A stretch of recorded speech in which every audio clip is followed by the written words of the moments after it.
Le président de la transition du Niger, Abdourahmane Tiani, dans le cadre d'une visite de travail et d'amitié, a été reçu le 30 septembre 2025 à Bamako par son homologue malien Assimi Goïta. Il s'agit de sa deuxième visite au Mali depuis son arrivée au pouvoir en juillet 2023. Ce déplacement s'inscrit dans le cadre du renforcement des liens entre les deux pays membres de l'Alliance des États du Sahel, formés avec le Burkina Faso après leur retrait de la CEDEAO en janvier 2024.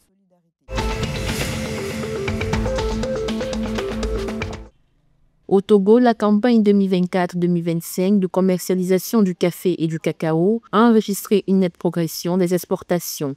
Selon le comité de coordination de la filière café-cacao, les volumes exportés ont atteint 4 400 tonnes pour le café et 24 000 tonnes pour le cacao, contre 2 618 et 11 182 tonnes l'année précédente. Cette hausse représente une progression d'environ 50% dans les deux filières.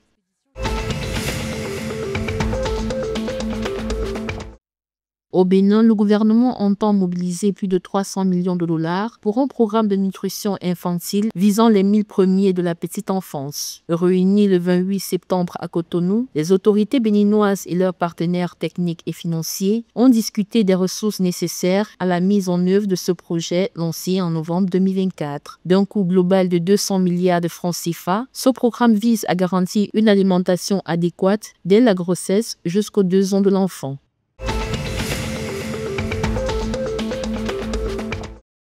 Un forum de haut niveau s'est tenu les 29 et 30 septembre à Ouagadougou, rassemblant plus de 300 experts d'Afrique de l'Ouest et des partenaires internationaux. Organisé par la Banque mondiale et le gouvernement burkinabé, il vise à renforcer la résilience face à la sécheresse et au changement climatique. Lors de l'ouverture, un protocole d'accord a été signé pour créer le Centre régional africain de l'eau.